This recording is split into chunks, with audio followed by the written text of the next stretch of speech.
I have to say I'm bloody curious to know how you make accounting, which is the most boring thing I did in school and I have to deal with in my daily business, such an interesting thing and turn it into a content creation on social media. Okay, Martin, can I be honest with you? I would love to. Yes, accounting it's boring, actually. But I think that Norway did it easier for me and for our clients because of technology. Okay. So technology is so advanced in Norway, and they are using this technology to make things easier. Our life easier, and it's applied to accounting as well. Right? So what do you mean by that? How did Norway made it easier for you to create content? Interesting. I think that the most boring part with accountancy is actually paying taxes and reporting taxes and the communication with the authorities.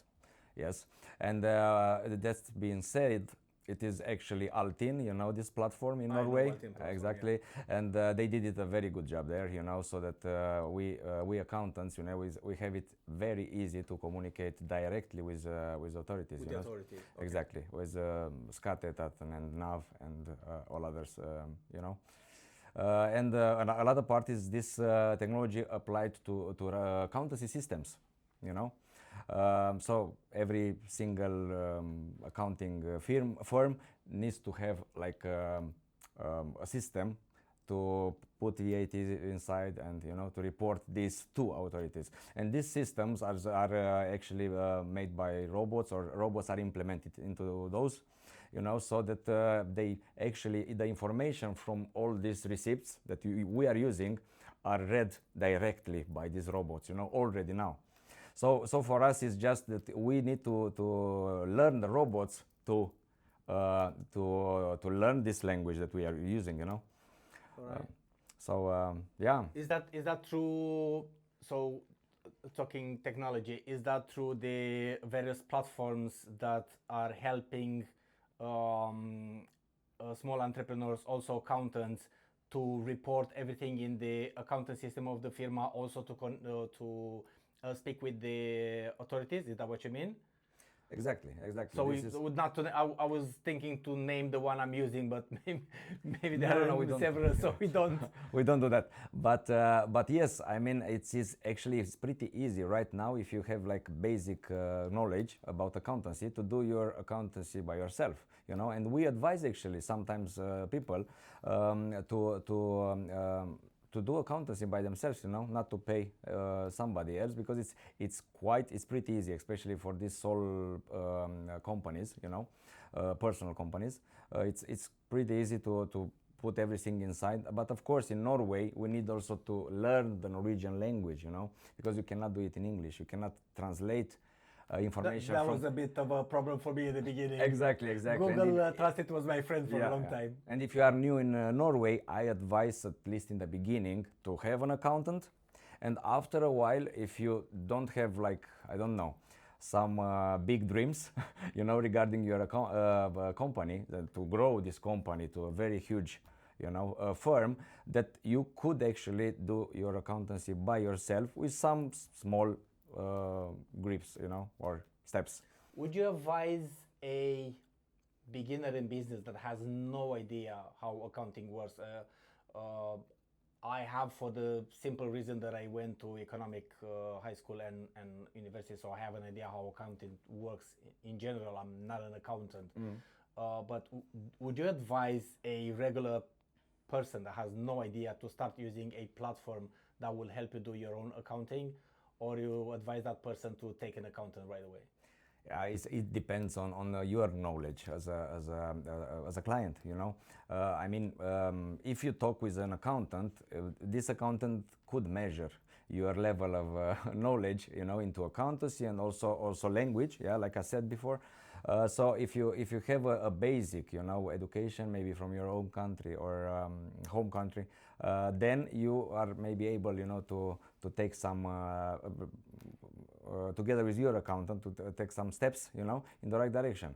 And for example, some tax, it's our company, we are using kind of education you know, for the with seminaries, webinaries, and this kind of things that can help actually the client to do accountancy by themselves. Yeah. Would that increase or lower your profit? What do you think?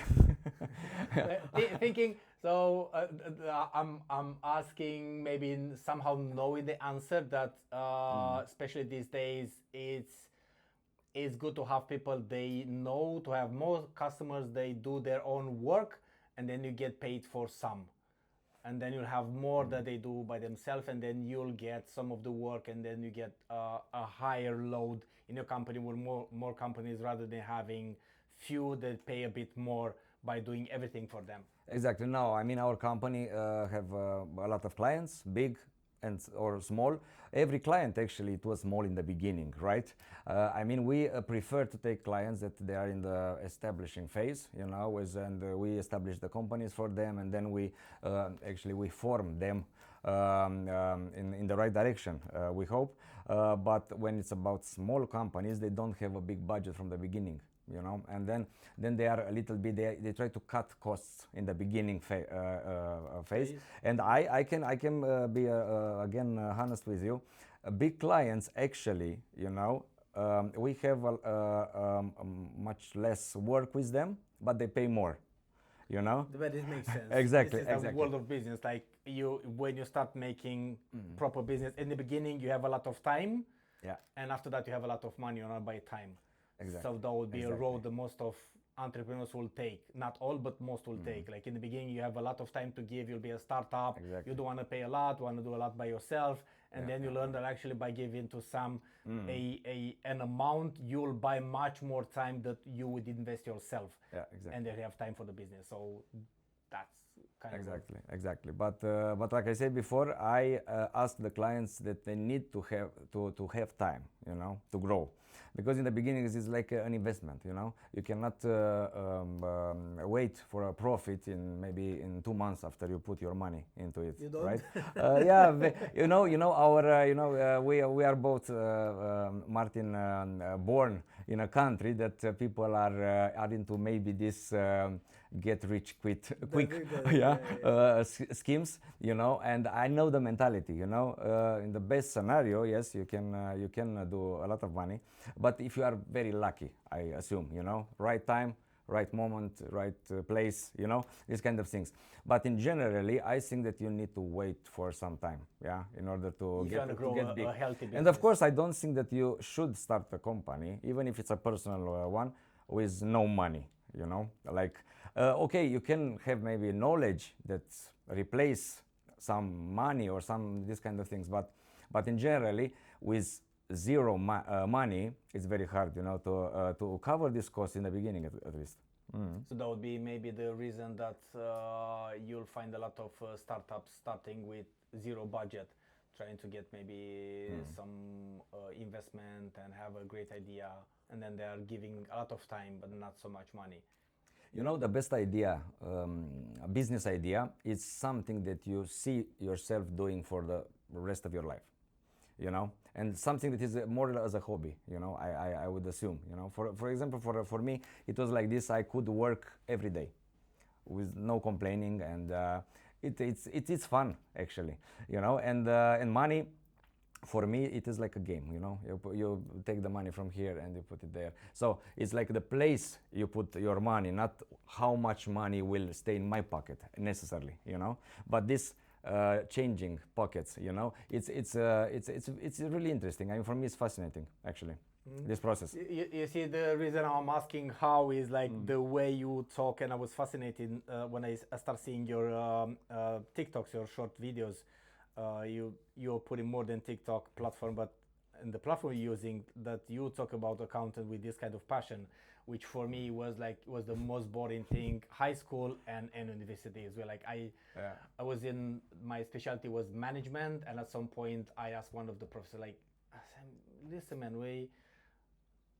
are we doing management or what? And said, but listen to me, Martin, we are not getting managers out of this school. We're getting people who execute what others are asking for. Or taxpayers. That was a bit of a shock for me. Like I started university quite late in life, and I saw in the movies how you go to school with the laptop, a lot of things, and then you hit the system in university where a lot of professors want to get their course. And it was, I think I have 5 types of accounting, some to study. Was like, it was most boring thing ever. I'm happy that I have some knowledge, I can apply it in my business, but I think maybe I'm not made for that passion for accounting. And it's interesting to hear you speaking with passion, and maybe this is what people need to hear, that your accountant is not just a very boring person in an office dressed with some gray clothes and not lifting his face out of the laptop. So that was very interesting to have hearing from you. I think the most of the accountants are like this, like your description. Or else I'm not wrong. Exactly. So, but the thing is that for me, accountancy and this boring part is only the starting point, of this journey. When was the starting point? Yeah, it was in. I think I was quite old when it was the All starting right. point. So how old? But if you ask me like this, the starting point, I think it was when I had 17 years Okay, old, you were 17. and I had in school this this accountancy as one of the field. It was only 1 year, so it was not like a economy university or something like this by that time. When my teacher by that time told me that if I want to do something in life with accountancy or economy or something like this, I should give up on that, because I'm not good at all. Okay. It was. So you didn't took his advice at the end. No, it was a big frustration, and this teacher, I still know him, so I meet him sometimes in some situations. And I remember his words that it was, I mean, for me, now there are maybe 20 years ago, something more than 25, since then, and I would like to meet him, and it is exactly what I'm doing now, and this is actually by that time I was a dropout, more or less, so it was my parents were very worried about me, not finishing my high school and this kind of thing, so and I was struggling to find something that I really burn for, I would really want to make in life. And I started university in Norway, the BI, actually when I was like 32 years old, with one kid, 2 years old by the time, so in Norway, and it was very hard, to keep up. But in Norway, like many others maybe know already, school is very easy, Okay. after my opinion. So it is like if you come from Romania, where the university is very hard, and there are a lot of theory you need to learn and this kind of things. Here is just a piece of cake. All right. So I did it I mean, usually my education will need to last for 5 years, but I did it in 3, with everything and having. So you were able to compact 5 in 3 years? Exactly. And then after that I become a CPI and What is CPI? certified public accountant. Okay. Exactly. Okay. And then everything was much easy because I started my company, and I think the moment I started the company was a very lucky one. You were lucky in the moment. Yeah, in the morning, because it was a lack of accountants, especially for Romanians. All right. By that time, it was in 2017, 18, in that period. And I think that I was one of the first, or maybe the first one, even that started or studied this accountancy from the scratch, in Norway. So Romanian doing these kind of things, it was very weird. The other accountants were coming here and notifying diplomas, from other countries and these kind of things. But I needed to start from the scratch to know the system, the Norwegian system, and not to just to pick some puzzles pieces, Is it a big difference between the system in our homeland, which is Romania, is you are also Romanian? Is there a big difference between the accounting system here and Romania?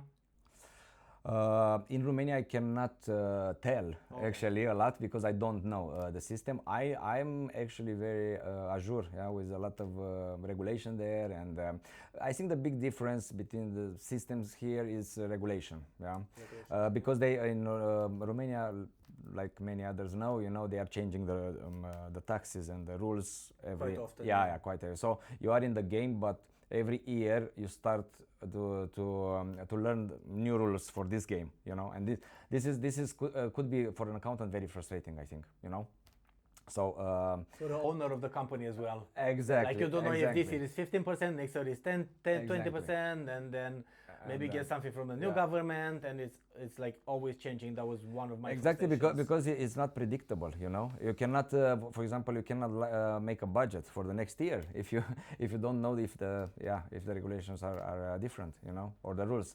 So I think in Norway also, because of this technology, in Norway I think they are more advanced, in this.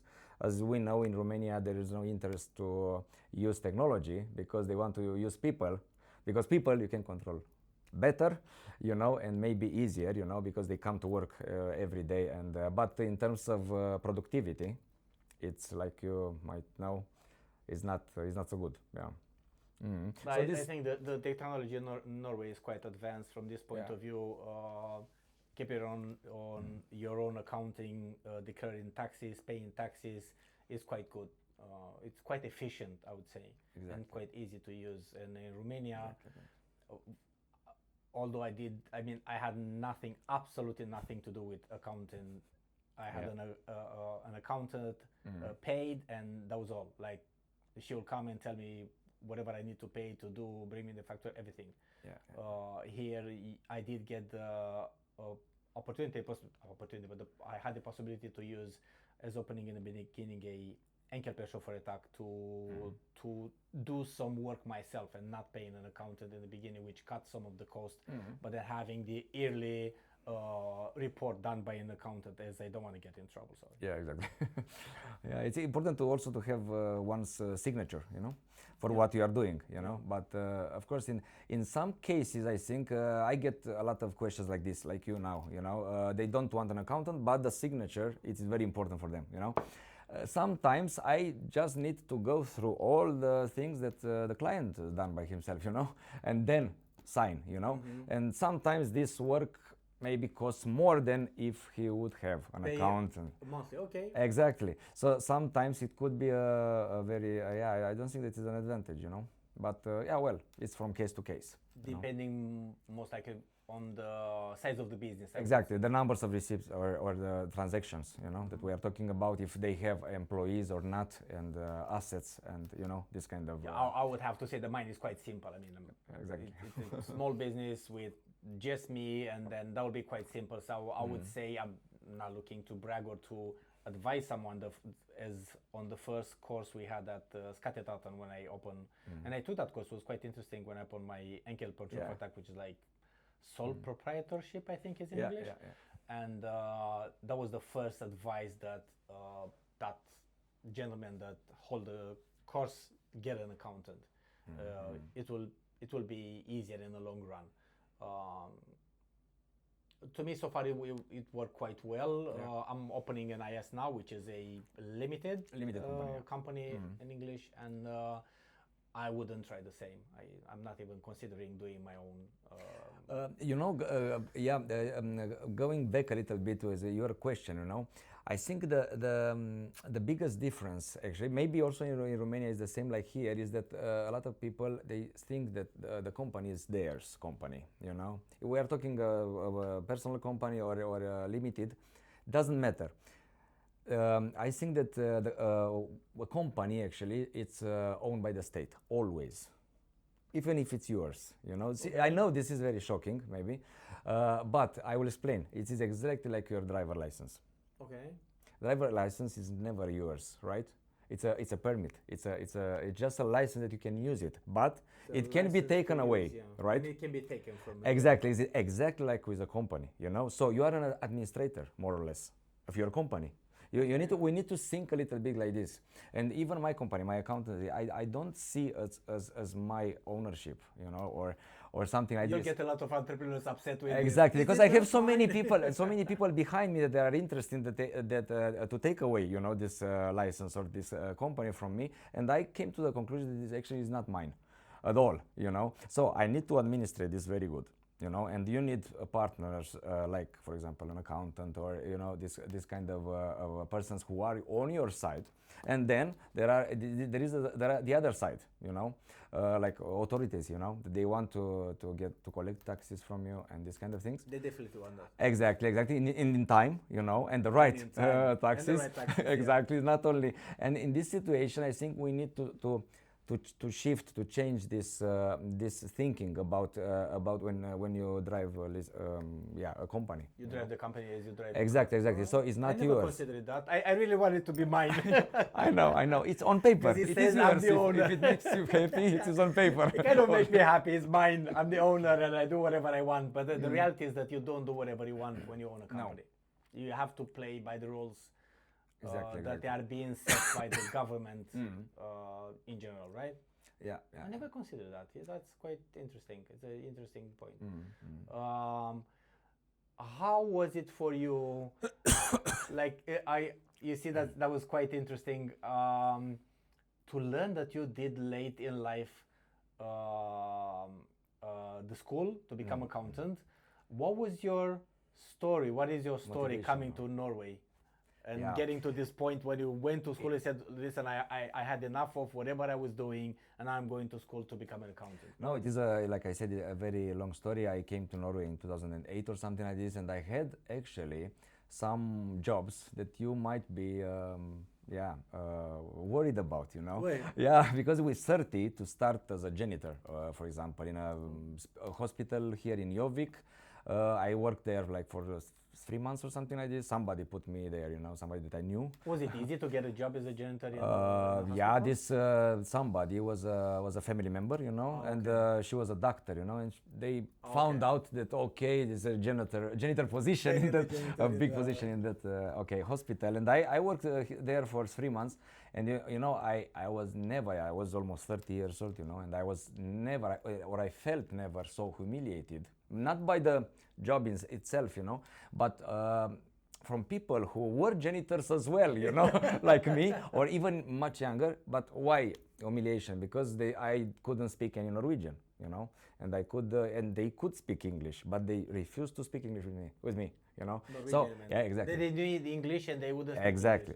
Well, So did that help you that they forced you into Norwegian, or was? Yeah, it was a big hit in my butt, actually, you know. It was not pleasant at all, you know, like 18 years old Norwegians, you know, like they could be, you know, very like arrogant, and they couldn't help me, you know, or tell me, okay, you could do this and this, you know. And after this 3 months, you know, I went further in my career, you know, and I worked as a kindergarten, you know, educator or something like this, or helper, you know. It was more of a help. Is that your base education in Romania? No. It was not that, but by that time in 2008, you could. It was a very good need or big need of educators like this or helpers, you know, in kindergarten. Is this a program through NAV? I heard something No, like no, that. no. You can take like some hours in the kindergarten, learn the language. No, I think I worked with Adecco, you know, this bemanning, or how do you say in German, is these companies that they intermediate people to other companies, or they help people to find jobs. Okay, to find jobs, like agency, job agency? Yeah, Okay. exactly. So and they found that job for you? Exactly, Okay. yeah. And I was sent to many kindergartens, you know. So every day I had to, I don't know, I had to change actually my working place, you know. It could be very demanding, you know, to learn other people names, or you know, or routines or something like this. So janitor, kindergarten, and then it was the big breakout, but not so like maybe as you think. how many years you worked as a kindergarten? Like 2 years maybe, 2 years? or something like this. Yeah. And then, you know, my brother was a little bit lucky, you know, knowing a Norwegian guy who had a accountancy company. Okay. You know, and so finally, Finally, I then there, and he was telling me my brother is musician, you know, and he was like, you know, I hate numbers, like you, Martin, maybe. I hate numbers. I love numbers, but not in the way that like you in love this, them. Not in the okay, same way. We relation. don't have the same relationship in numbers. I understand. So, and he told me that, okay, you know, there is a position in this company, you know, so I hate this what I'm doing now, but I need this job, you know. He told me like this. But for you could be like a very big step forward, you know, because I know that you are good in mathematics, statistics, and yeah, then I took this, you know, challenge. Again, for 2 years, I needed to just to label some papers, you know, with a code, you know, so that a real accountant should read those codes. The post boy, how is it called? Yeah, something like that, you know. So I was working in an archive or something, you know, Okay. archive work. It was Okay. more sorting documents, you know. And of course, after 2-3 months, I felt that I'm ready, you know, to go a little bit like to the office, you know, to the real office. And no, it was not the case, because you know the Norwegians, they had this, I don't know, mentality that I need maybe 2 years to work with those documents in order to have a control So you're over. moving too fast. Exactly, too fast in your career. So 2 years I had to do that, you know. Even I hated, you know, that kind of job, because I felt prepared, you know, somehow. But in this company, the chief of the office, you know, came to me and told me, okay, you heard of BI? The university, you know. So he was for me like a mentor, and I can tell you that in the life of somebody, it's very important, this role somebody can have. Right? Exactly, and somebody that knows the how Norway is functioning, you know, or how because before this, you know, I was enrolled in many courses, you know, online courses, but none of those were recognized actually. You know, I didn't know. You know, this kind of, you know, you Google something and okay, let's do a marketing course or something like this. Like the LinkedIn courses. Yeah, or something like this. It is not a real university or real education, you know. So I lost maybe 100,000 until then on those courses, you know, with zero value on the Norwegian market, you know. On the market, but did you learn something? Not really. Okay. No, it was actually losing money, yeah, all the time. And when I came to this company, he told me, okay, so you know, I can help you, you know, to go to the university. You can do it part-time there. You can work here 100%, and I did this, you know. So this is my more or less my road, you know, from janitor actually to accountancy. And in 2015, so 10 years ago, I become like an accountant, a real accountant, you know. Accountant. Exactly. And after all these frustrations, you know, because I worked like 4 or 5 years as an accountant before, I was thinking I want more, you know. So I want to establish my own company and to have a control, because I hated actually to be told to do things, you know. Always I am a little bit like a freestyle, you know. It makes sense. Was your mentor happy that you opened your own company, or was sad that you're leaving his company? No, not really. But he knew that my brother is still working in this company, you know. By the way, you know, after 15 years or something.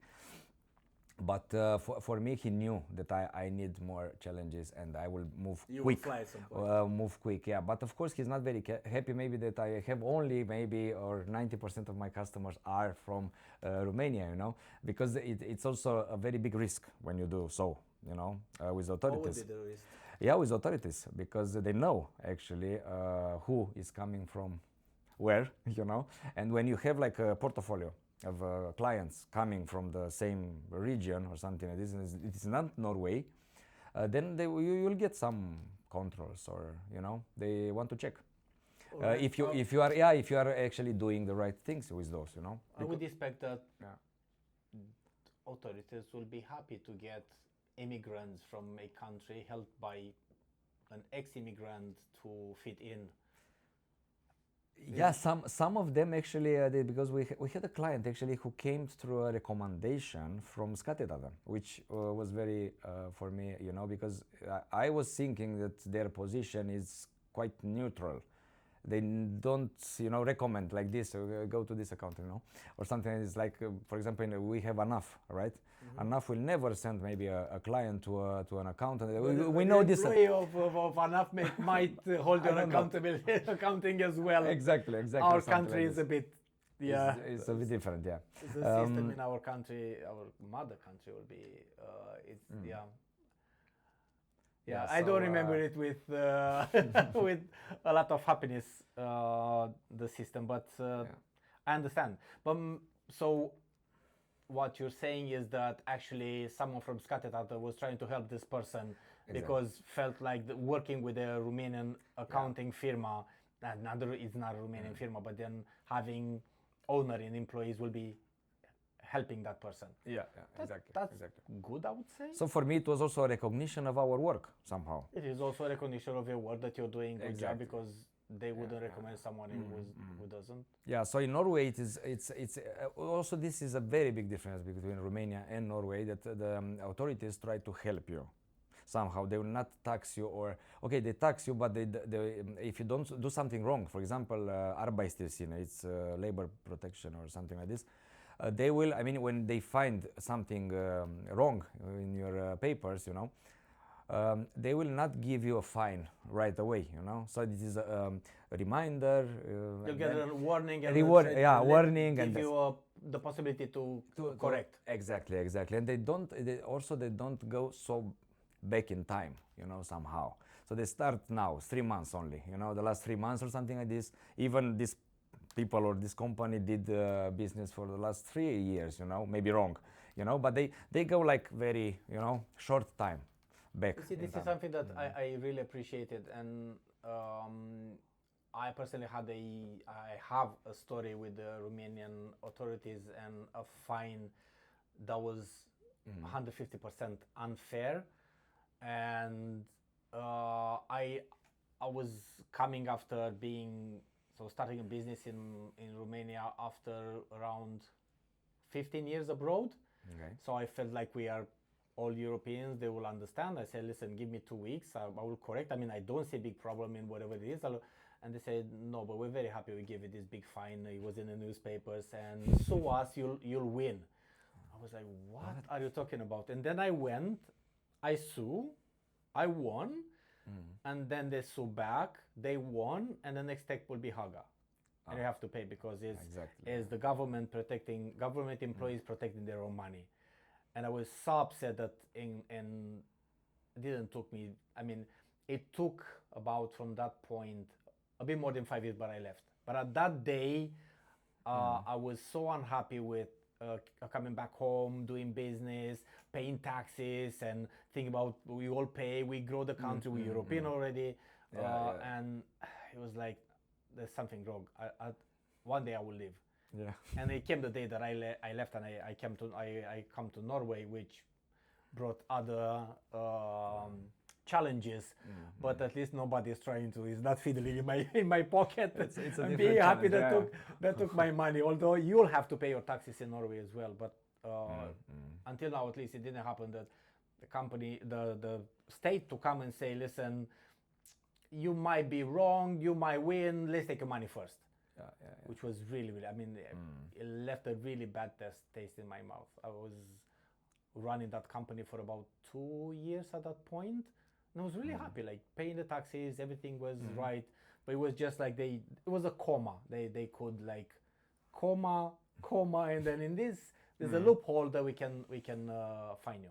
Exactly. I say, stupid, man, it's really, really stupid. I said, hey, we don't care. Yeah. It was just some maybe government employees mentality that they have to have their quota, whatever. They were happy with the fine was really, really bad. And to get like your story to me sounds like a success story. Like, okay, you go take an accountant, we recommended this one because you can, maybe that person is not good in either English nor Norwegian, and then come on, man, take a Romanian accountant and you'll do it. Exactly. Yeah. What would be, from your experience in Norway, so my understanding is 17 years now? You could do, it is 17. That's a whole life of a human being. What is, on your perspective, the biggest cultural difference between Romania and Norway? What would you say will be a Romanian coming here? I know my challenges, what they were. I would have loved to have some information. I realized that a lot I couldn't have before. A lot of information wouldn't be given for some reason. What would you say that maybe for any immigrant coming to Norway will be the biggest clash? To find out that in Norway is not what Yeah, it's a very good question, and I try to answer this. There are many, of course, clashes, but for me, it was, I think, more that as a Romanian, we like to improvise, We like a to lot. improvise, yes, Exactly. And we then do, yeah. to take maybe a road like this, a little bit like not the straight one. And we try to, yeah, to do things really different, But here the Norwegians are like they say, they are a little bit A4, So if you have a box and you feel good inside, why you should for example, ask yourself critical questions or something like this, because either the state is taking care of you, or you are conscious, or something like this. You need to be. I think it's actually it's this equality between people here. You don't need to be an elite or something like this, because otherwise you'll get like hate and a lot of this.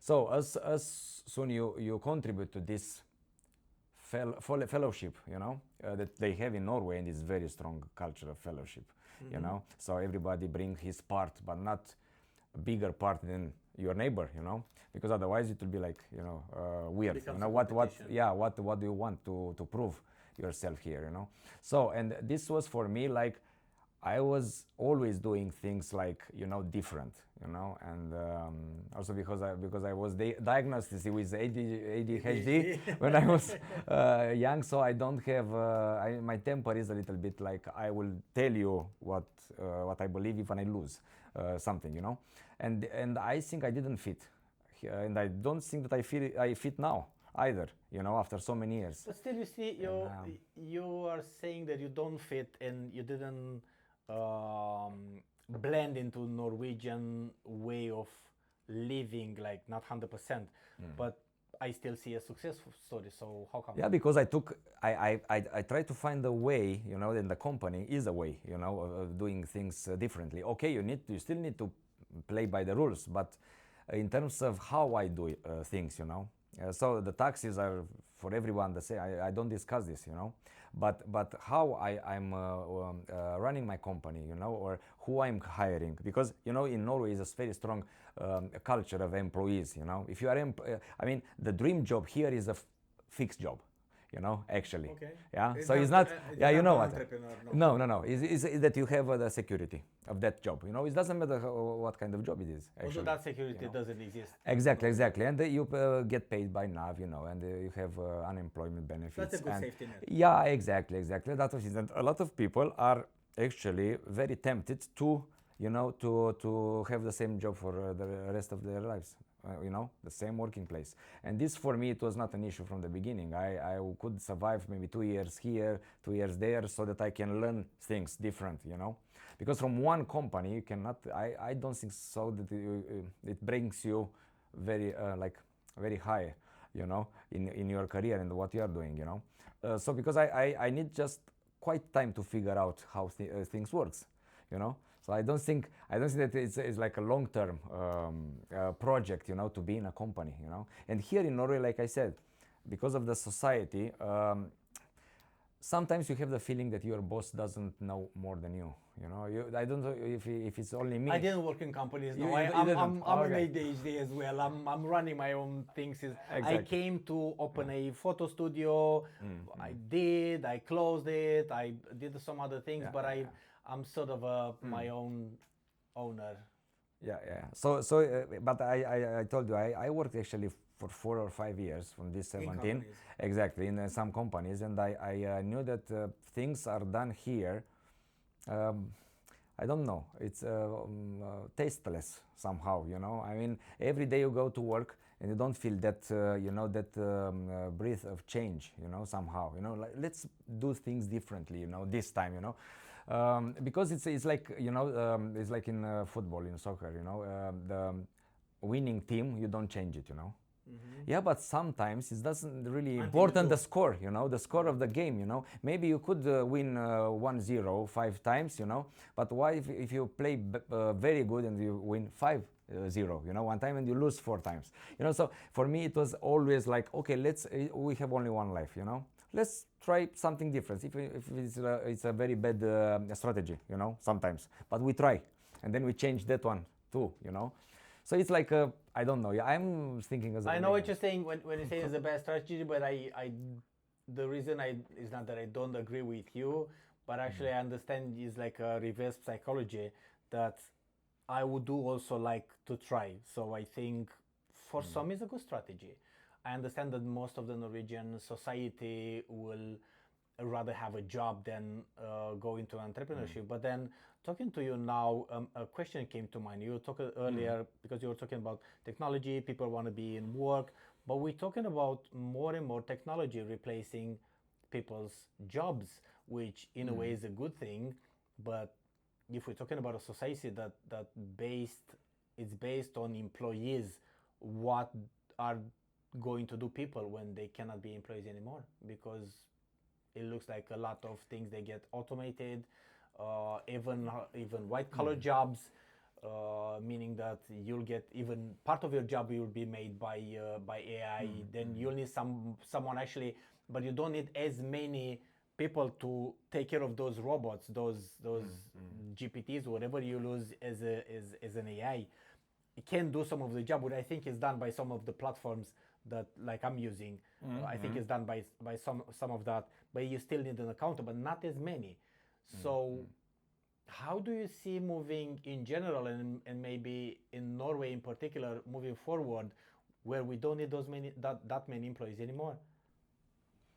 Exactly. Because some countries or some societies they going towards entrepreneurship like a small business. You'll grow some tomatoes, some cucumbers, doing something small, sell those, and going actually where my grandparents were about 50 years back. That they'll be self-sustained, they'll have some extra to sell, and they'll make some money, they'll have a good life. They were not employees to no one, and they still had a good life. So what do you do in a society where to be employed is more important than do something yourself? Yeah, I think this is a very big problem in Norway. Actually, that you brought this point, and also taxes. You know that now there are many companies that are outsourcing things, you know, or they are using like fiscal paradises or this kind of things. And of course, yeah, in Norway the level of taxes is also it is so high actually because they have so many employees, you know, that they need to or pension. They give Yeah. some back. You cannot. I mean, you will pay less in Romania, but you'll get much more less from the government, as in roads, streets, street lights, or whatever Yeah, you. or respect or something Or like this. also You respect, feel yeah. respect when you go to the hospital and take some blood tests. You'll get also less. So I know is part of the taxes are the employees, but I think it's also what they do with the money when they spend, because government will spend your money on things that should help you as well, as in having decent roads, having infrastructure, the software we're using, and the employees. I think in terms of benefits, we need to think a little bit about that most of the society or the people are healthy, or we should be healthy, you know, and a bit taught, you know, how we can conduct a very healthy lifestyle, you know, instead of being in hospitals. I mean, this is my opinion, you That's know. good, yeah. And so we don't need so many taxes. Now we are talking as a politicians a little bit more. But I think that me, for example, myself, I was not sick or needed some benefits from the state, either Norway or Romania, Romanians don't get in sick. the last 10 years. Yeah, exactly. So in the last 10 years. But when the tragedy it comes, you know, on you, or you get very bad ill, or I don't know, something like this, then you have maybe an insurance or something like this that could help you out, you know. But to pay so many taxes, actually there are a lot of people in Norway that they don't see the motivation to go to work anymore, you know, because you have this, uføretrygd, that is maybe invalidity or something like this pension that you can get now, like we talk, you know, like with 50 years old or 45, you know, just based on a medical, you know, test done by you, which is not always, you know, really, because you know that doctor, you know, so which is not really, you know, for example, I can feel depressed here in Norway, you know, and I go to and I cannot do my work anymore, and then you get this test, and then and then maybe eventually the Norwegian state will give you a pension for the rest of your life, and we need to pay this pension for these people, right?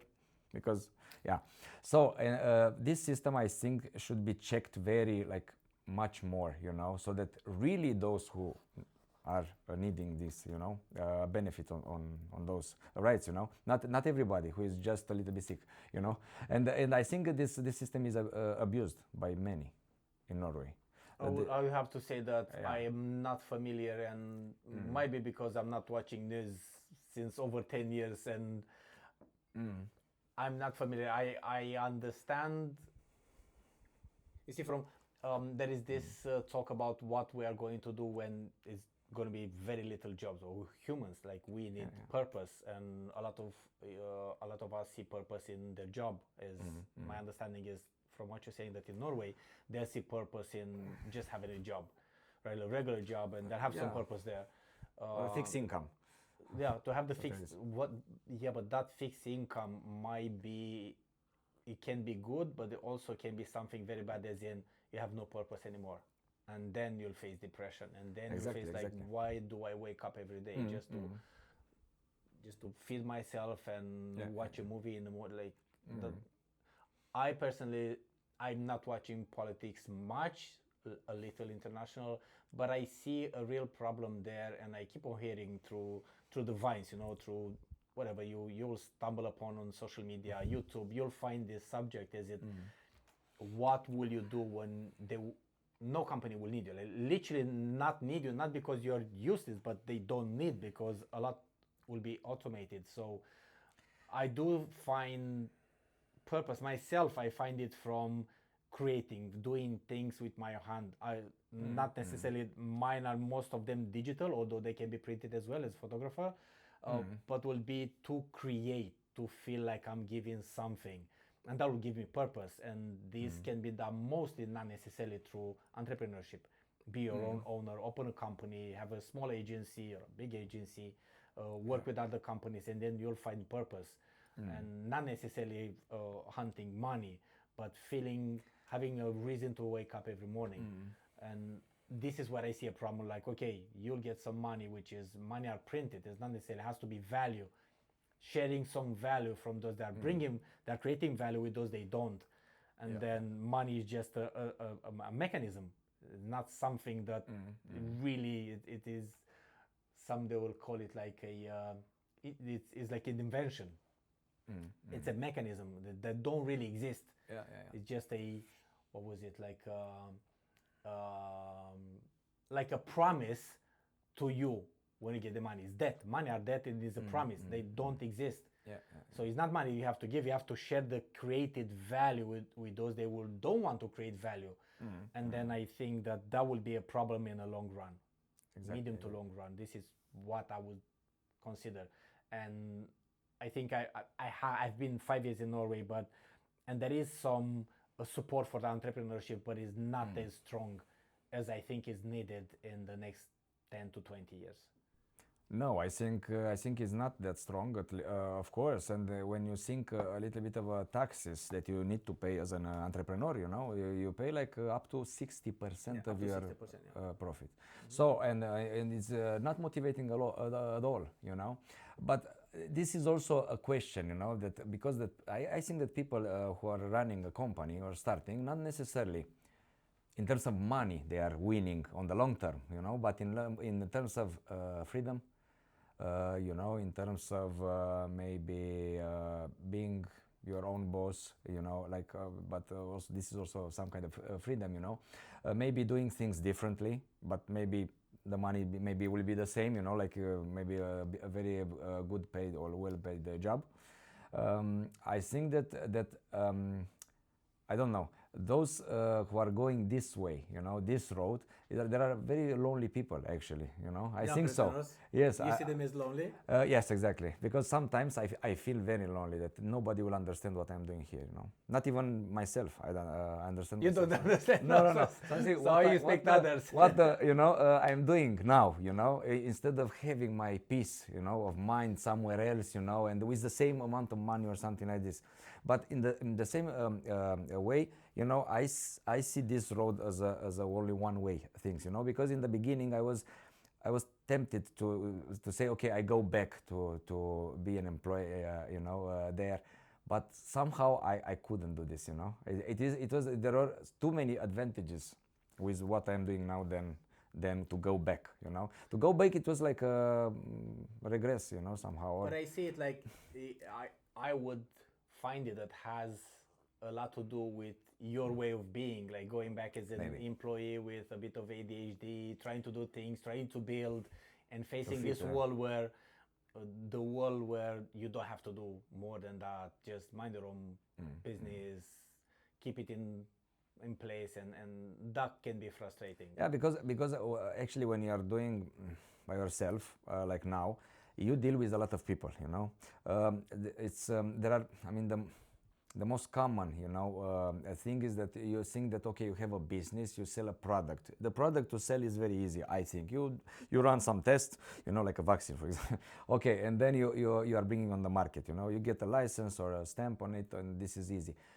With services, it's actually, I feel sometimes that I'm not selling services into accountancy at all, because I'm dealing with people, and they might have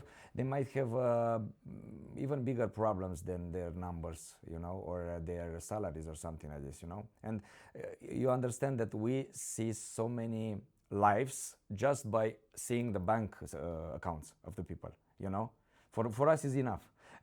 And sometimes I tell people, I tell clients things that they didn't know about themselves, or about the situation. You understand, like you look through the like a account, window. like you create like a persona from their account, the way they run in their account. Exactly. You understand Exactly, I understand some patterns, some patterns and this kind of That's thing, interesting. things. It's and for me this was the biggest challenge actually, to understand people and to not to get offended or to get upset or to have actually when you do what we are doing, you cannot have a bad day, and this is very bad. Meaning that you cannot allow yourself to have a bad Exactly, day.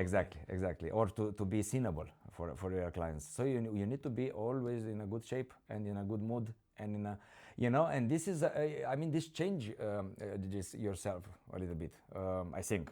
Yeah, so Meaning that it forces you to be happy all the time, or exactly, not to be on drugs, just kidding, but to I don't know, to be more happy, to be more, like outgoing and open-minded all the time, So your character, even your personality, changes over time, But I think this is in a good direction, because to serve people, I think makes you also happy. Should be. it does make you happy, yeah. Exactly, and this is what happens sometimes. So like I said, I hate when it comes to the sending invoices to the clients. So I hate that day. It's not that okay, but this is a happy day, because you get money, for what you did the last month. No, actually, I hate that day, because I like. The reason. Yeah, the reason is that it's a lot of pressure actually, because now I am thinking, okay, did these clients seen the value of what I've done in the last thing, or how many times I talked to him, in WhatsApp, or this kind of things, that they are not really measurable. It's very hard sometimes, price versus value, because there are some people who you help a lot after your opinion, but they don't see any value back. What are you doing with that kind of? There is something that I have to say that. So what I'm hearing from you is that you mentioned WhatsApp text, and I'm gonna ask first, and then I see if I understood. Are you into selling time or value? Exactly. Well, I'm I am trying to sell value, of Value. course. But then maybe time should be accounted. The problem, what is the problem when a client or a customer doesn't see this relationship between this time or value, is also lack of education, instead, because you cannot measure things. For you, for example, maybe something is zero value, value is a very subjective evaluation of something, I think, Yes and no. After which scale, you measure this. This is the thing. The way Value. I see it, because I'm offering also services, to measure value, you can measure how much of the pain you took away from the client. A pain. Okay. Now, meaning the pain, meaning that has a need or a discomfort or something that needs Or a to, burden, maybe better word. so like in business and marketing, it's talking about the pain. Yeah. The customer has a pain. I need an accountant to do this for me, and I needed to do it fast, and I needed to do it efficient, and I needed to be this price as well. But in general, when you want something fast, very Yeah. good, and cheap, does not exist. So then you coming and offering that service in order to, for the customer to have the feeling of value, that value is being seen through his lens. And I think when you're serving people, it's very important to see if that customer sees value and then to continue work with or not. And then that is maybe a decision that you have to make as a service provider. Because a relationship where, as you said, I don't feel like I should say this amount, maybe having this question in the back of your mind, I think is not a customer problem, it's a you problem. Maybe. And what I think is that I had similar, but mainly in our homeland. I had similar, but my problem came from another, I had a different perspective. As having a education in economics background, and then blend it with content creation and finding a fit that made my sales and business education to blend it with creating content that is commercial photography, what at some point at the beginning, then it was a video production to make words into images that create words after that. Love it so much, I didn't feel like charging. And that was really bad. Exactly. I loved it so much, and that I didn't feel like asking for money, and I had to force myself to say it will have to be this, and I have to learn to say the minimum value of the project we're working is this. And if that customer will be like, oh, that's too much, or say, oh, that's very good, then I'll find the balance. And I'll know if you tell me that the minimum value, I will work with you because I have bills, and I'll create value for you. Very good, yeah. If that is a lot, I will not take that customer. But it took me time to learn that, yeah, I have a business, I'm running a business, I love it, it cannot be for free. Yeah. But I had to find balance. But I would not take customers, they will start saying, and it was a period when I was running this photo studio, and through a network start coming to me, a lot of Romanians that were starting business with Amazon. Yeah. And I got a chance to see that course, and in the course, the teacher, the coach, was teaching the students that were learning about Amazon business to hustle with the service provider, mainly with the photographer. And I knew they're gonna do that. And they were coming to me and trying to get like the lowest price possible. And I would say, I have this price, I would not start a project with you because I have to create more than just pictures. You want to create a listing, and those images are some of the most important. It's not everything for an Amazon listing, but they're very important, right? So I was working with a designer, creating a concept before we were shooting, presenting as a storyboard the concept. The customer will give the green light, and you'll know exactly how our pictures will blend with your product, with your copy, and it was great. And then the funniest part was that people that were coming to me, we would not work together for the price reason, because they were thought to hustle. They were coming back to me after 3-4 photographers. Same price. Exactly. I had the same price. They paid, not happy. Then I got to have this conversation with them. How is it now? I gave you a fair price from my point of view. You didn't feel it. You paid 3 more, so you have that cost. You have time delaying your posting, launching your product on Amazon, and now you came back to me as well. Oh, you know how it is. Yeah, I know. And I understood, and that actually that series of customers taught me a very good lesson. Don't take the customer. If you feel like you shouldn't take money, either may not pay because they feel you don't bring value, it's better not to take that customer. Exactly. And they will not you know that in the beginning most they will not understand. Like, I want to pay you, yes, but you're not paying me what I'm asking you. Yeah, but everything can be hustled, yes or no? Yeah, in the beginning, I think I had the strategy to take everyone.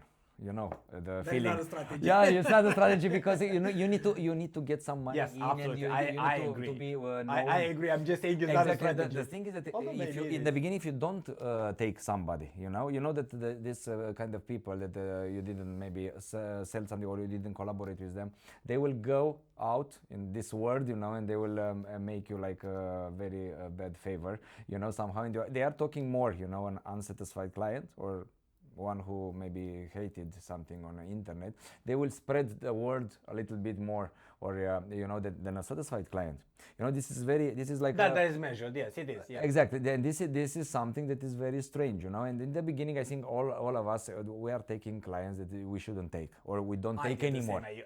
I don't have a perfect story. I did the Exactly, same. exactly. But now, after you grow a little bit your business, it's not because you don't want that kind of people, you know. But for example, I don't take people who don't see the value in nothing, you know. So in nothing in general in life, you know, because I have like now we have a discussion, you know, about different things, and I need to check this chemistry, you know, because in services, chemistry is very important with the client. Is, yeah. I think it's one of it doesn't matter what you sell, but the person behind, you know.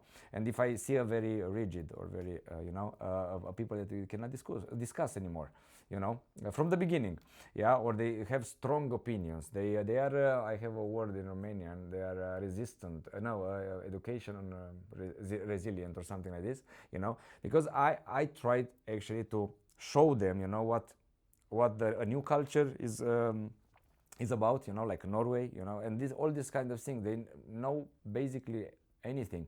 By the way, some of those they didn't become entrepreneurs by choice. You know that in Norway, some 90% maybe. You didn't know. What do you mean by that? No. Yeah. That's So something to in know. Norway now, in order to cut taxes, you know, big firms, big companies, they suck off or something like this employees, and they tell them you need to establish yourself a company. Like enkelperson for Exactly, sole or proprietorship. AS. And we are working on that base, you know. So you are not employed as overnight. You are not employed anymore. What are you doing? Because it's You'll have like to become an entrepreneur in order to keep working. exactly, and this is a very I mean in Norway, yeah, also because taxes, you know, because when you do like this for a big company, you don't pay holiday money anymore, and you know, Arbeidsgiveravgift, okay, employer tax. You pay a like bill this. and then you don't. Exactly, and in that, okay, usually the hourly fee or something like this is higher, you know, so that you can cover all those benefits, you know, but you get rid of problems in this way, you know. So they are coming to you and they don't know why they should have an accountant even, you know, so, or like who are you, you know, Because they were employed all their life. exactly, and this is, I mean, we drive education from the day one, you know. This is a problem, and I have a problem with those people who don't want to be educated or to learn. And there are some, either because of their ego, or you know, I am quite old enough and I've seen him, or I had a company in Romania. Have you heard that argument?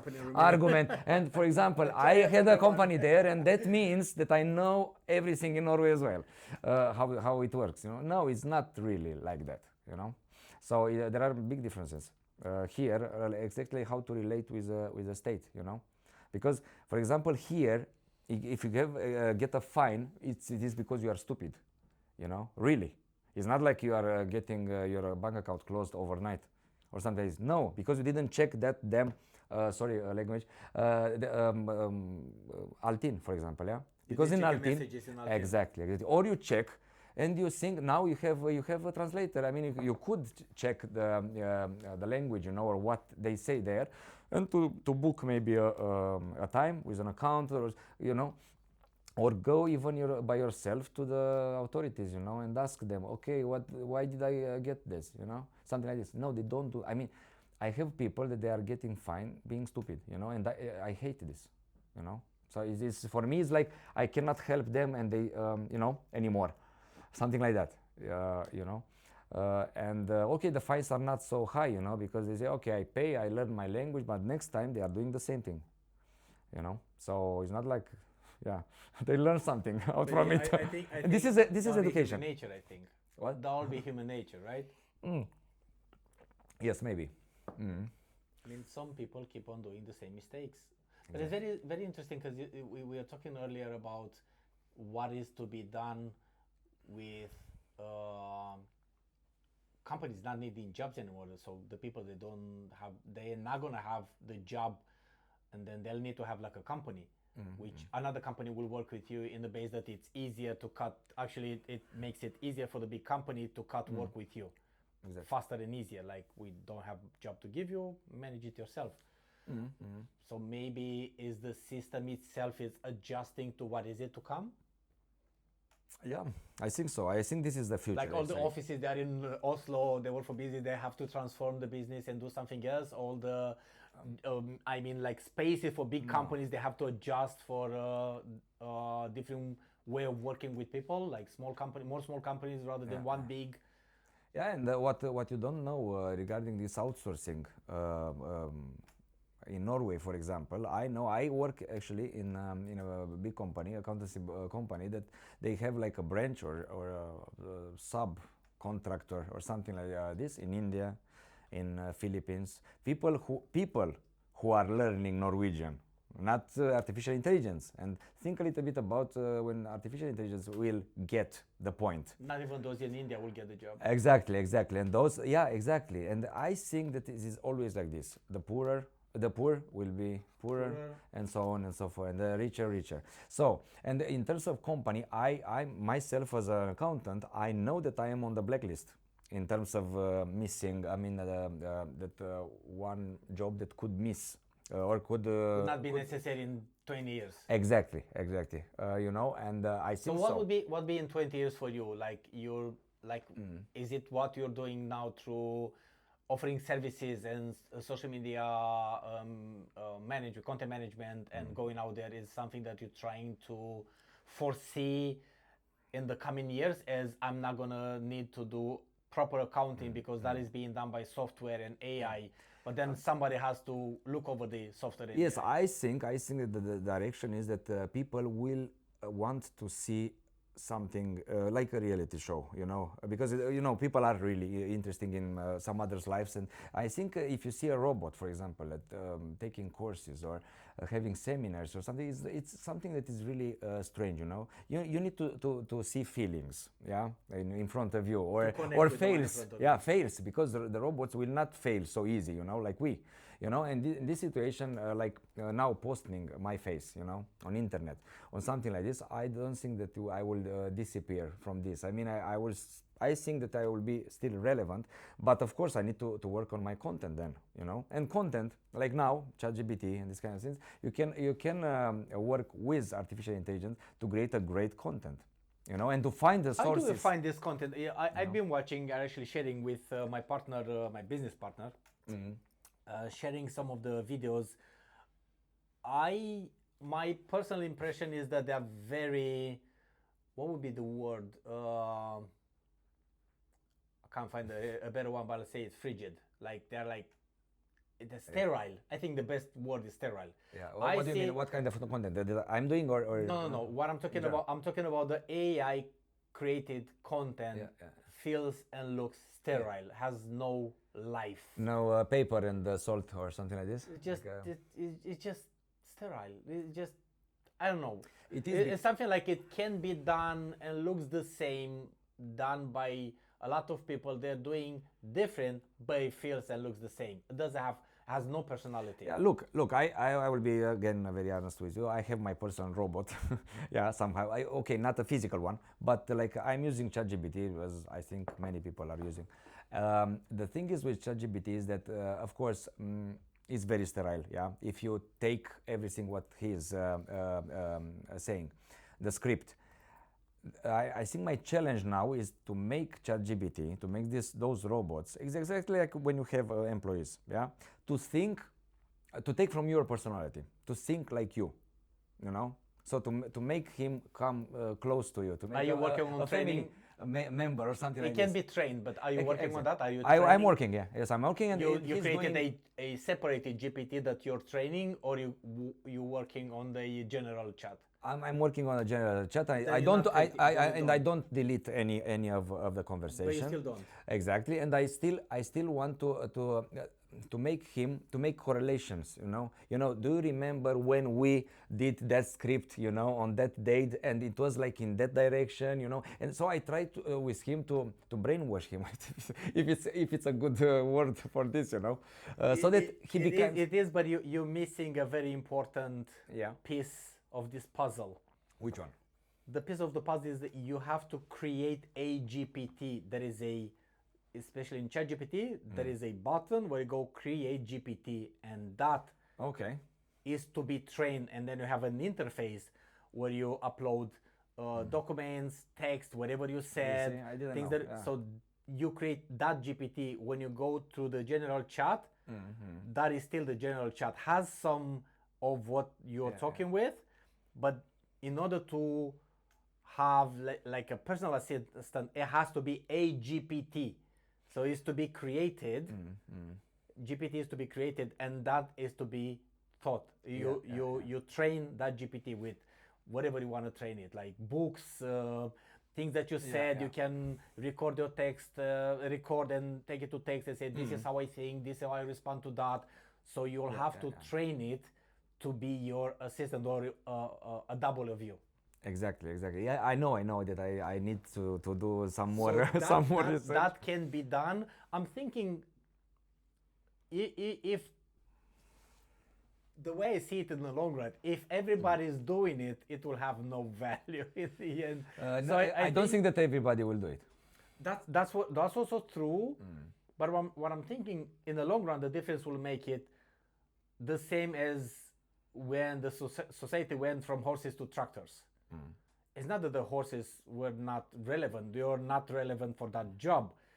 And then we needed people to build the tractors, repair the tractors, use the tractors. So we'll change the way we do the work. And less people we need to work that kind of job. And I think it's the same with what is going to happen with the white collar jobs that GPT will take, whatever large language model, because they're more than that, will take from you. You will need someone to take care of that. Of course. So I think maybe maintenance. Do you mean maintenance for the robots? it's more than maintenance. It's just you'll have to supervise, actually. To supervise, like, even for you, there is no technology that's let run by itself not to fail at some point. So then that needs to be surveyed, and cannot be surveyed by another technology, because you have technology on top of technology. So who's watching that technology? And then I think a good strategy will be the same as you took university at 32. You went to university at 32. To I think get people, they an need to education. start to educate themselves in what the large language models can do for us, and how can be used, rather than running and screaming that the end of the world is coming and our jobs is going I to think that disappear. people with zero education, like higher education or something like this, will struggle a lot. I think so, actually. So I think that the minimum should be higher education in the last, I don't know, how many years, you know. It should be very important to have something, you know, because it will be like the what they are asked for a job, for example. Yeah, it will be even. I mean, now it is here is a limit, you know. You need to have like maybe 12 classes or something like this, a bachelor or something like this. But then it will be a master, maybe, you know, a minimum requirement to get a job, you know, in certain things. Because now we are talking about accountancy. I think a plumber earns more than me and doesn't think need so? Yeah, I think the jobs that require you to know how to use technology will be more relevant than learning and acquiring information, like staying more in school and acquiring information. As information is more and more available, then I think we need to learn how to use To the keep yourself information- updated somehow. how to use that information rather than acquiring that information. And I think Yeah. plumbers will not disappear, and No. jobs that require physical work will be quite appreciated in. But for example, you know that a lot of I see now the contracts of the people that are working with, you know, and there are a lot of jobs descriptions that they are like this helper, you know. Okay, something but helper. I mean, it's like in Romanian we have salahor, yeah, in constructions. So and this one I think will disappear totally somehow, you know, helper. I don't know, you know. In the physical, I mean, you mean where the you work? physical work, exactly. Because also What would all it these robots that they are using on the construction side now. I don't know if you visited I'm not one. familiar, no. Exactly, and this kind of things, it's like you know, like the cement that they are mixing and all this kind, you know, because my father worked in this field, you know, so I know that there will not be a need anymore for this because we will have the machines, right, and you know that they are. I mean, you know, in Norway they are very obsessed with security on the constructions field, you know. So, for example, because Salahor you can use in Romania maybe, you know, when the conditions are very like shaky and you know everything is done by, you know, differently. But here, for example, in highly, you know, technologized countries or these kind of countries, there will not be a need, you know, for this or a driver helper or something like this. So Cars will be driven by themselves, maybe. You know, I don't know. You know, because they are working. Yeah, they're working on that. They are working on this. You know, so technology is getting better. So I think that, for example, would you like to be driven to work by your car? You know, usually I'm not a person that it's very. I mean, it is have a lot of faith. You know, in generally. All right. not even in God. Does drive you to work. Yeah, the train. I was driven by like in Denmark. I think I took a train like this, you know, and it's very. I was very terrified to see. Exactly, no, yeah. So it is already, you know, but the train is going like, you know, I mean, it's going on machines and on the trucks, and then it's quite easy to manipulate the incidents, you know, somehow. I'm asking because myself, I'm thinking.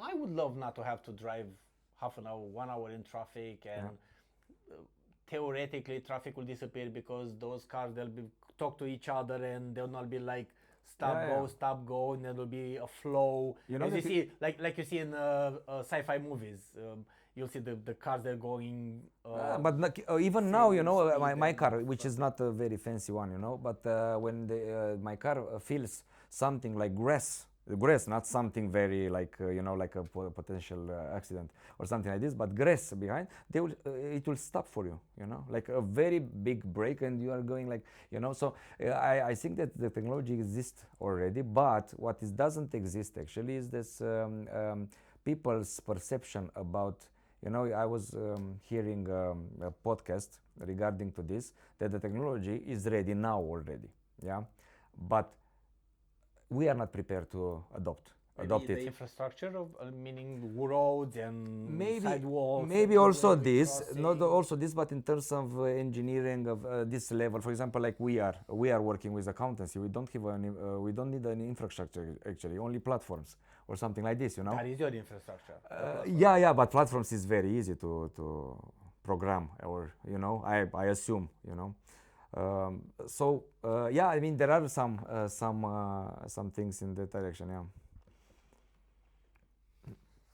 Let's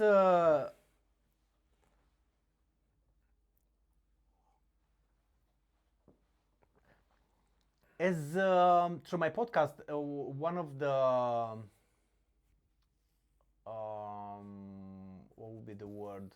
Is not my goal, but my idea is to talk with immigrants that they are doing business in Norway, and they're doing business in Norway, and hopefully others they can learn from those they had some success.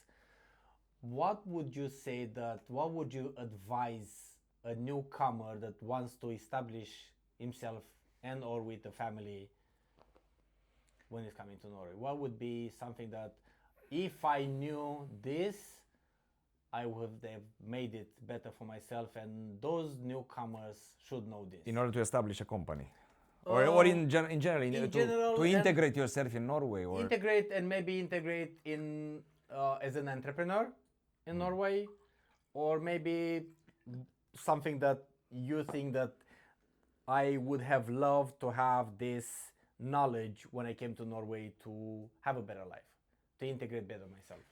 yeah, if you allowed me to tell in this context of establishing a company, yes, I will actually advise anyone who is not happy with his or her life, you know, or maybe in terms of earning to not too much, but less than he dreams, or something like this. That they should, in the first row, they should surround themselves with the right people. So this is, I think, this is in general a rule, you know, because people are either taking you back in time or taking you further, you know. So it's not that you say, okay, this is my level, I will stay here, you know, taking real with the same people, you know.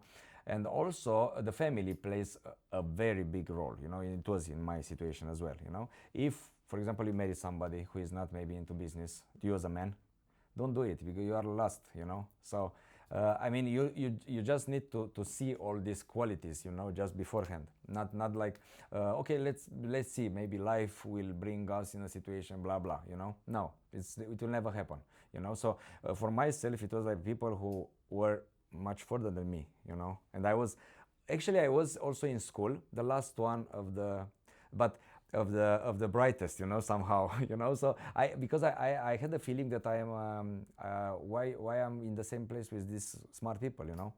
And it was a lot of frustration because you are the stupid one, you know. But on the long term, you see like I don't know, transfer of not personality, but of habits, especially, you know, from those people to yourself.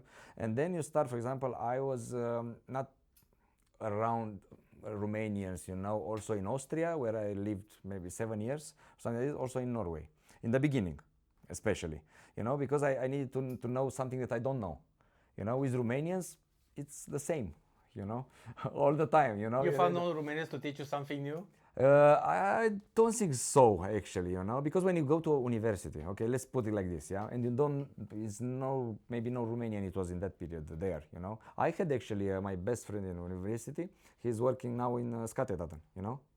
He took that road, you know.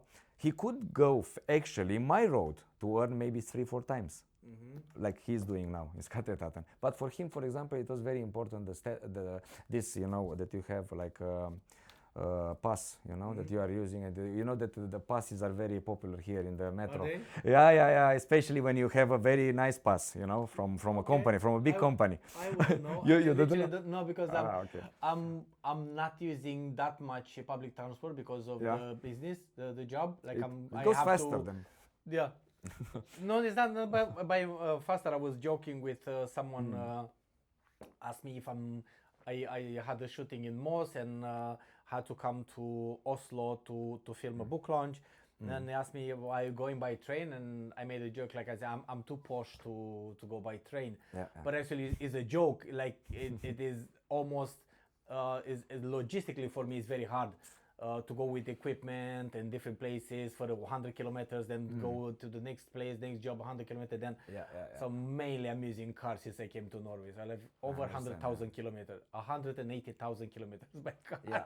I can see it on the dashboard. So I drove a lot. I understand. So I don't see passes, and I think I'm missing part of the culture in like the Oslo culture, and from what is happening.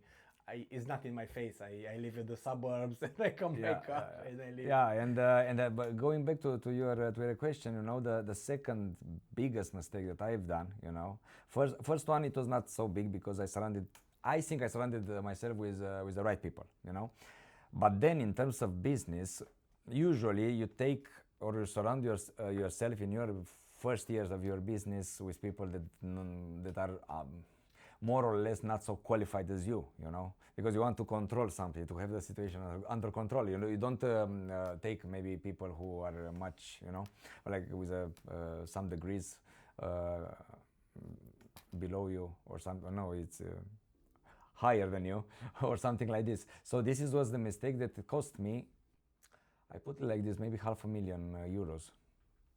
To surround yourself with people that With they people will that not don't, push, they are not the same level. Yeah, they are not the same push you. level. Exactly, they are not push you higher, you know, because in this situation, and like I said, I paid enough, I think, for that mistake.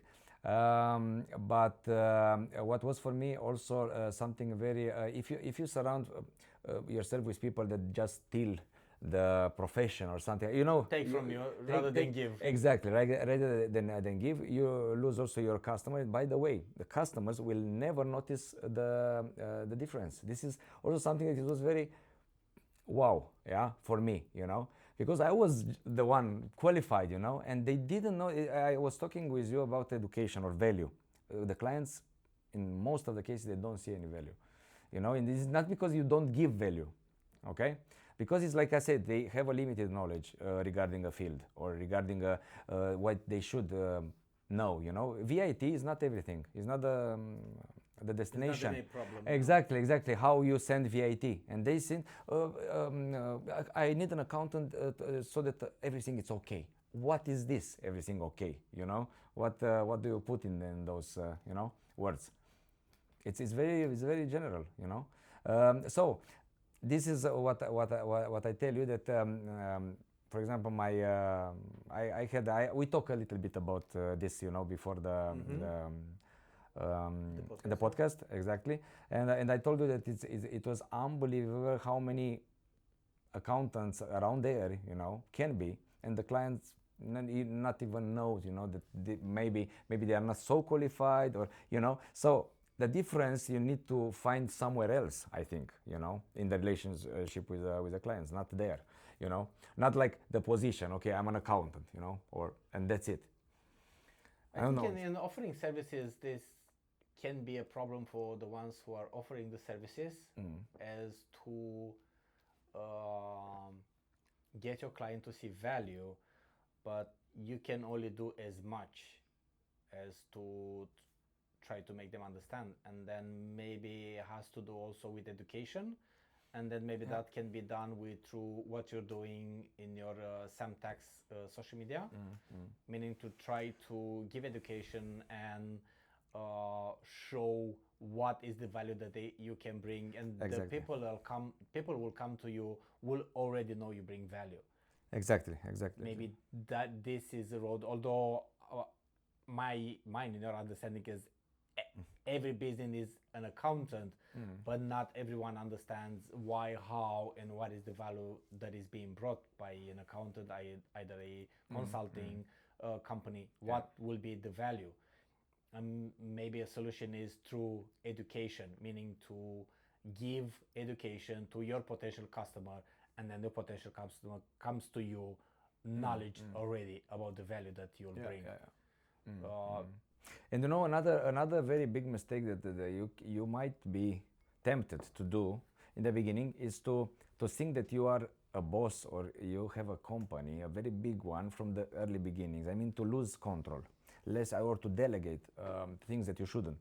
You know, so this, and I did so, you know, in my early years. And for example, the contact with the client is very important when you have your own company. You don't let, for example, employees to get, I mean, the most contact with the clients, I think, you know, because it was my mistake. I was thinking, okay, I have these people, you know, they will take care of you, but they didn't actually. Like I could do it. They wouldn't.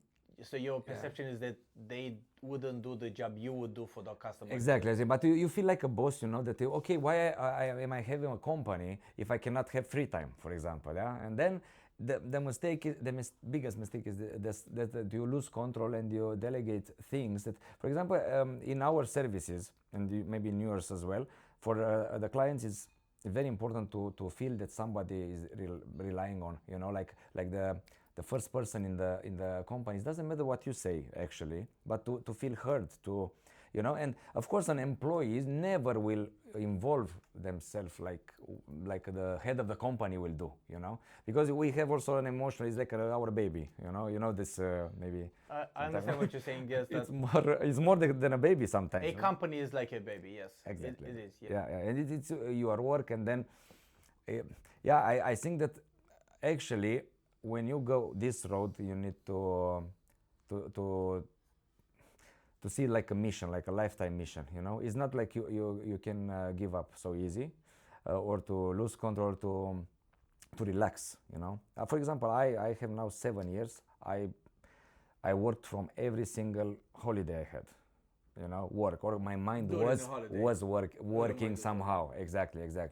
But what I felt like a value for me is that I can, for example, work on a Sunday, and on a Wednesday I can have free if I want to go to IKEA to buy something when everybody else. And again, you know that this summer, when you are employee, you go somewhere, and on Christmas or something like this, so you cannot choose, you know. And also flight tickets could be very expensive during those times. And now, okay, let's go on a holiday in February, you know, and nobody, and you find the best discounts. Exactly. So there are things that maybe they are small, you know, in many cases, but for me, for example, it's a very big difference. It has to do with quality of life, after all. It does bring some freedom. It does bring some Exactly. working during the holidays, and I think it balances itself out at the end. Yeah. Some will say in the end the result is still zero. Yeah, exactly. And by the way, those who have children, you know, and for example, my parents were poor, you know, we didn't inherit anything, you know, from them, and now we try actually with our kids to implement maybe a new way of living, or a strategy, or, you know, like an ADN or something like this.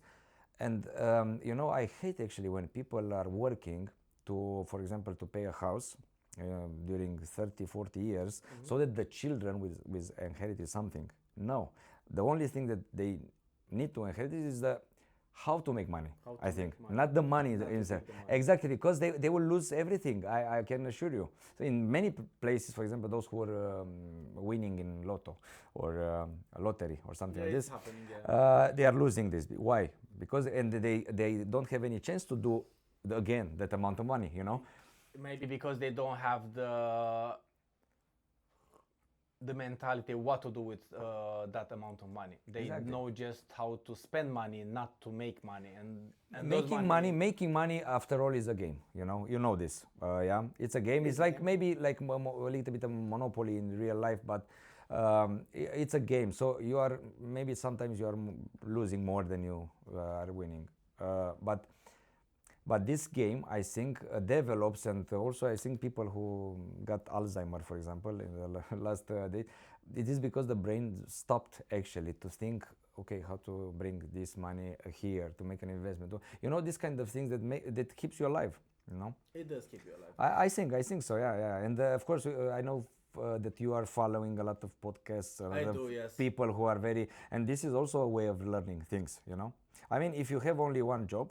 That's why I ask about those courses. Did you learn something in those courses, or were just wasted time? I feel, and for example, there were people who were doing marketing at a higher level there, you know, among those people, and I ask my employees to implement those strategies. You know, for example, LinkedIn.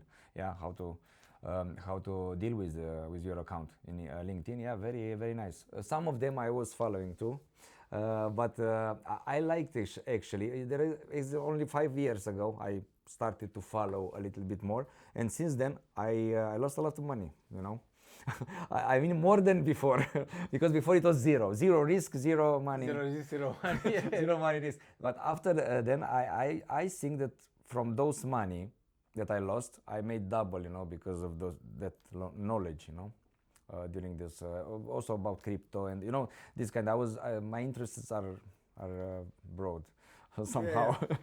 So I like the game actually, and I want to be better at that at that game. You know, always like this. I think that was a lot of information. I think who's listening to this podcast will have to go back and listen again. I want to thank you for your time, and Thank you for having me. I think we have to do it again. Martin. Yeah, we do it definitely. Thank you for your invitation. All right.